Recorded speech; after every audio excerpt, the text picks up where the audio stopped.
سامعین، سیرت النبی کا یہ پروگرام آپ یعقوب علی کے ساتھ سن رہے ہیں، اور صاحب اب ذکر ہو رہا ہے غزوہ ذات الرقاع 7ویں ہجری۔ جب رسول اللہ صلی اللہ علیہ وسلم احزاب کے 3 بازوؤں میں سے 2 مضبوط بازوؤں کو توڑ کر فارغ ہو گئے تو تیسرے بازو کی طرف توجہ کا بھرپور موقع مل گیا۔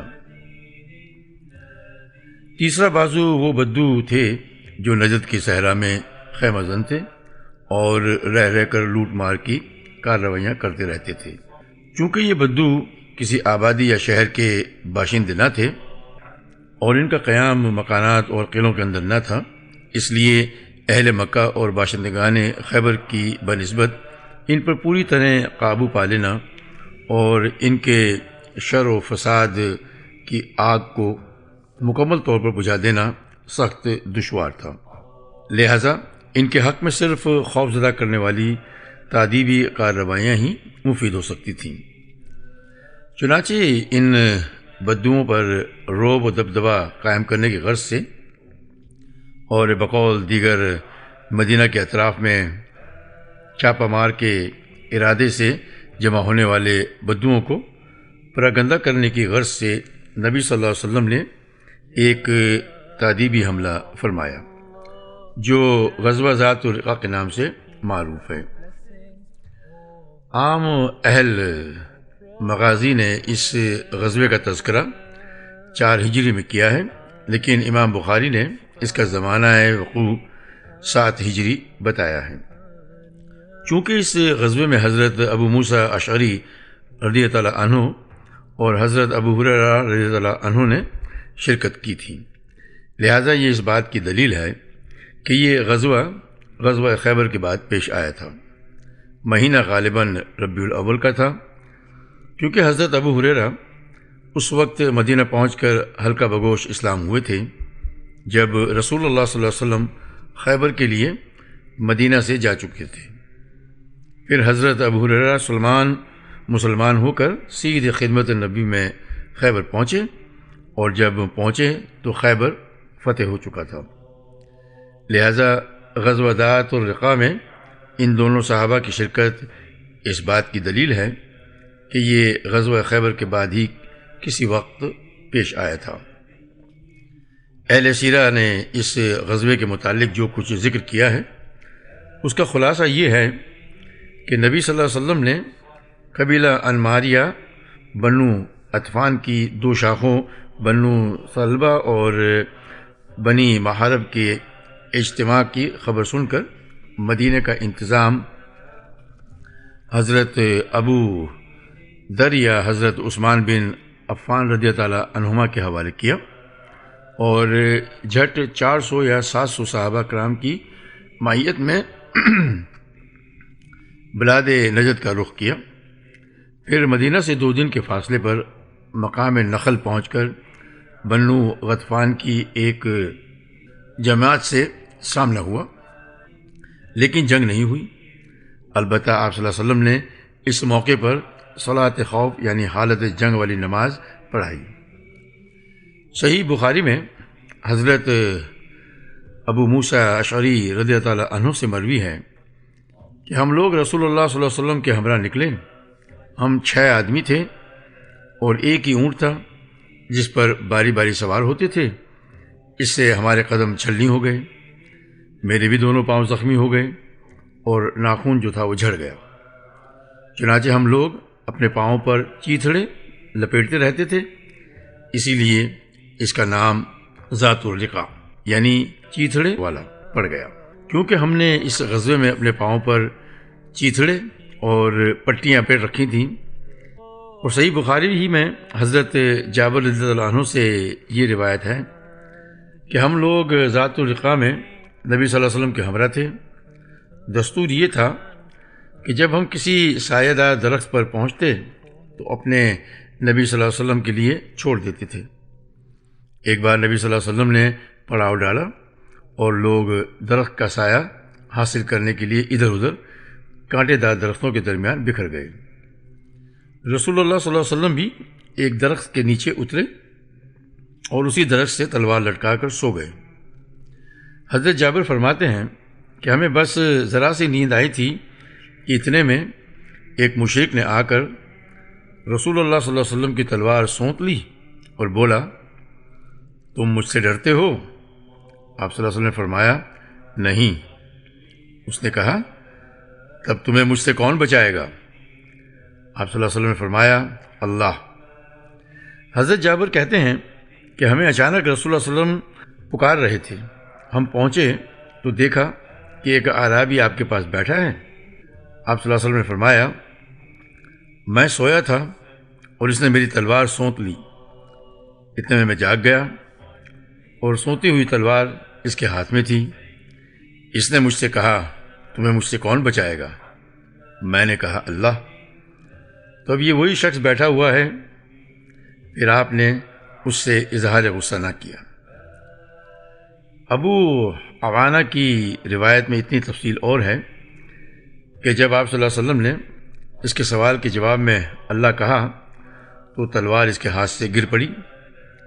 پھر وہ تلوار رسول اللہ صلی اللہ علیہ وسلم نے اٹھا لی اور فرمایا، اب تمہیں مجھ سے کون بچائے گا؟ اس نے کہا، آپ اچھے پکڑنے والے ہیں، یعنی احسان کیجئے۔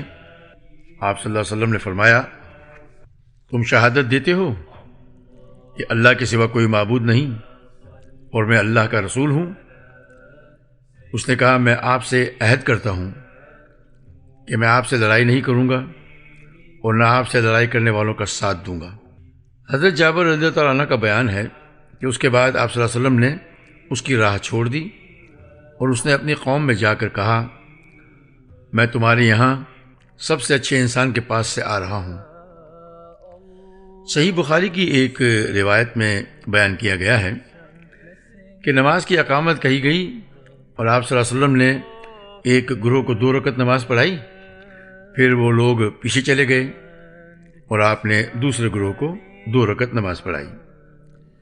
اس طرح نبی صلی اللہ علیہ وسلم کی 4 رکعتیں ہوئیں اور صحابہ اکرام کی 2 رکعتیں۔ اس روایت کے سیاق سے معلوم ہوتا ہے کہ یہ نماز اس واقعے کے بعد ہی پڑھی گئی ہے۔ صحیح بخاری کی روایت میں، جسے مسند نے ابو عوانہ رضی اللہ عنہ سے اور انہوں نے ابو بشر رضی اللہ عنہ سے روایت کیا ہے، بتایا گیا ہے کہ اس آدمی کا نام غورث بن حارث تھا۔ ابن حجر کہتے ہیں کہ واقدی کے نزدیک اس واقعے کی تفصیلات میں یہ بیان کیا گیا ہے کہ اس اعرابی کا نام دعثور تھا اور اس نے اسلام قبول کر لیا تھا، لیکن واقدی کے کلام سے بظاہر معلوم ہوتا ہے کہ یہ الگ الگ 2 واقعات تھے جو 2 الگ الگ غزووں میں پیش آئے تھے، واللہ عالم۔ اس غزوے سے واپسی میں صحابہ اکرام نے ایک مشرک عورت کو گرفتار کر لیا۔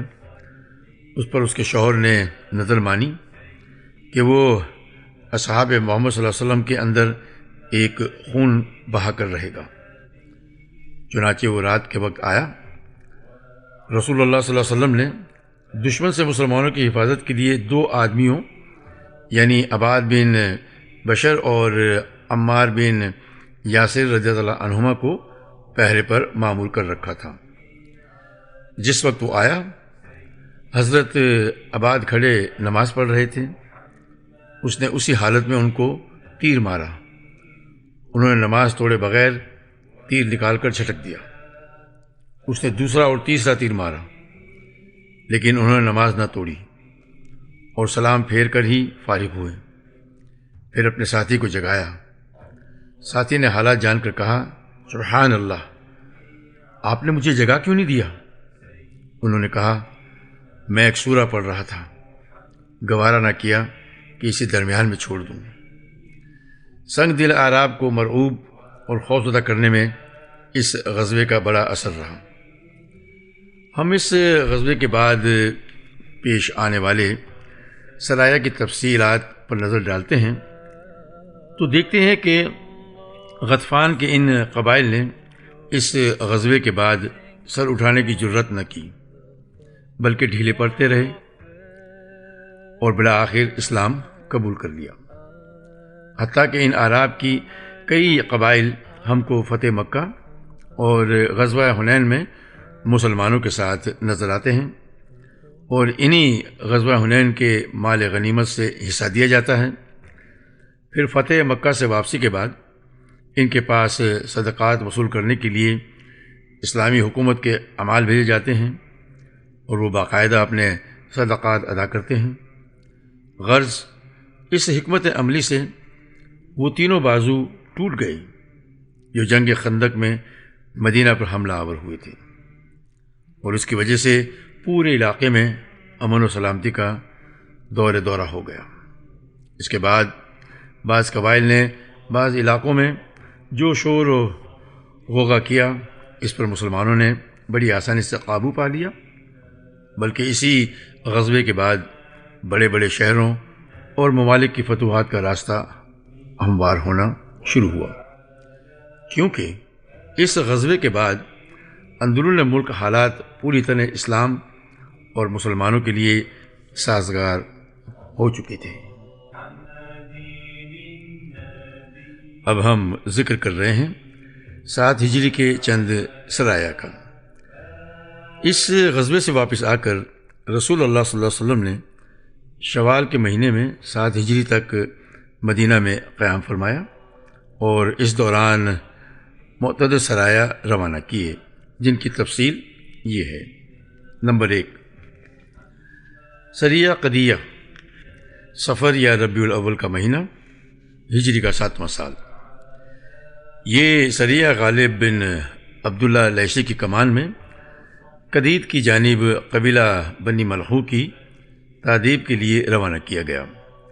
وجہ یہ تھی کہ بنو ملحو نے بشر بن سوید کے رفقا کو قتل کر دیا تھا، اور اسی کے انتقام کے لیے اس سریے کی روانگی عمل میں آئی تھی۔ اس سریے نے رات کو چھاپہ مار کر بہت سے افراد کو قتل کر دیا اور ڈھول ڈنگر ہانک لائے۔ پھر ان کا دشمن، جس نے ایک بڑے لشکر کے ساتھ تعاقب کیا، لیکن جب مسلمانوں کے قریب پہنچے تو بارش ہونے لگی اور ایک زبردست سیلاب آ گیا جو فریقین کے درمیان حائل ہو گیا۔ اس طرح مسلمانوں نے بقیہ راستہ بھی سلامتی کے ساتھ طے کر لیا۔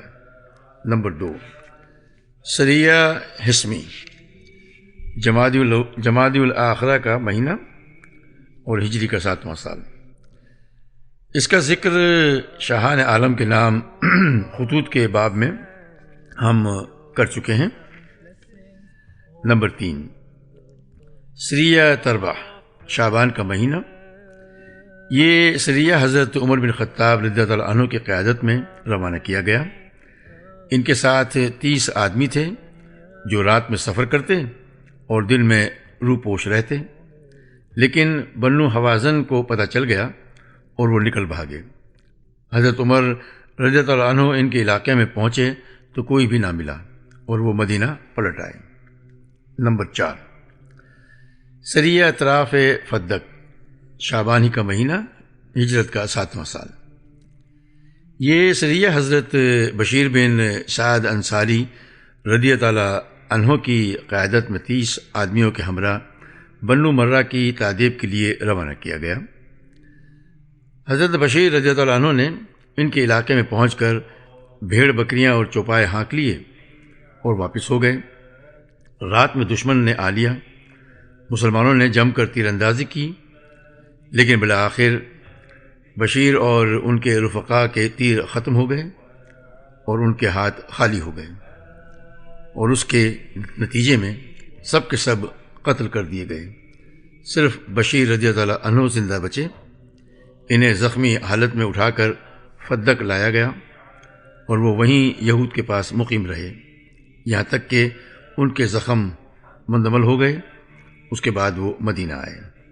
نمبر 5، سریہ میفا، رمضان کا مہینہ، ہجرت کا 7واں سال۔ یہ سریہ حضرت غالب بن عبداللہ لیثی کی قیادت میں بنو اعوال اور بنو عبد بن ثلبہ کی تعذیب کے لیے، اور کہا جاتا ہے کہ قبیلہ جہینہ کی شاخ حرقات کی تعذیب کے لیے روانہ کیا گیا تھا۔ مسلمانوں کی تعداد 130 تھی۔ انہوں نے دشمن پر اجتماعی حملہ کیا اور جس نے بھی سر اٹھایا اسے قتل کر دیا، پھر چوپائے اور بھیڑ بکریاں ہانک لائیں۔ اسی سریے میں حضرت اسامہ بن زید رضی اللہ عنہ نے نہیک بن مرواز کو لا الہ الا اللہ کہنے کے باوجود قتل کر دیا، اور اس پر نبی صلی اللہ علیہ وسلم نے بطور عتاب فرمایا تھا کہ تم نے اس کا دل چیر کر کیوں نہ معلوم کر لیا کہ وہ سچا تھا یا جھوٹا۔ نمبر 6، سریہ خیبر، شوال کا مہینہ، ہجرت کا 7واں سال۔ یہ سریہ 30 سواروں پر مشتمل تھا اور حضرت عبداللہ بن رواحہ رضی اللہ تعالی عنہ کی قیادت میں بھیجا گیا تھا۔ ہوا یہ کہ اسیر یا بشیر بن رزام بنو غطفان کو مسلمانوں پر چڑھائی کرنے کے لیے جمع کر رہا تھا۔ مسلمانوں نے اسیر کو یہ امید دلا کر کہ رسول اللہ صلی اللہ علیہ وسلم اسے خیبر کا گورنر بنا دیں گے، اس کے 30 رفقا سمیت اپنے ساتھ چلنے پر آمادہ کر لیا، لیکن قرقرہ نیار پہنچ کر فریقین میں بدگمانی پیدا ہو گئی، جس کے نتیجے میں اسیر اور اس کے 30 ساتھیوں کو لڑائی میں جان سے ہاتھ دھونے پڑے۔ نمبر 7، سریہ یمن و جبار، شوال کا مہینہ، ہجرت کا 7واں سال۔ جبار کی جیم پر زبر ہے اور یہ بنو غطفان اور کہا جاتا ہے کہ بنو فزارہ اور بنو ازرع کے علاقے کا نام ہے۔ یہاں حضرت بشیر بن کعب انصاری رضی اللہ عنہ کو 300 مسلمانوں کی معیت میں روانہ کیا گیا۔ مقصود ایک بڑی جمعیت کو پراگندہ کرنا تھا جو مدینہ پر حملہ آور ہونے کے لیے جمع ہو رہی تھی۔ مسلمان راتوں رات سفر کرتے اور دن میں چھپے رہتے تھے۔ جب دشمن کو حضرت بشیر کی آمد کی خبر ہوئی تو وہ بھاگ کھڑا ہوا۔ حضرت بشیر رضی اللہ عنہ نے بہت سے جانوروں پر قبضہ کیا، وہ آدمی بھی قید کر لیے، اور جب ان دونوں کو لے کر خدمت نبی میں مدینہ پہنچے تو دونوں نے اسلام قبول کر لیا۔ نمبر 8، سریہ غابہ، اسے امام ابن قیم نے عمرہ قضا سے قبل یعنی 7 ہجری کا سرایہ میں شمار کیا ہے۔ اس کا خلاصہ یہ ہے کہ قبیلہ جشم بن معاویہ کا ایک شخص بہت سے لوگوں کو ساتھ لے کر غابہ آیا۔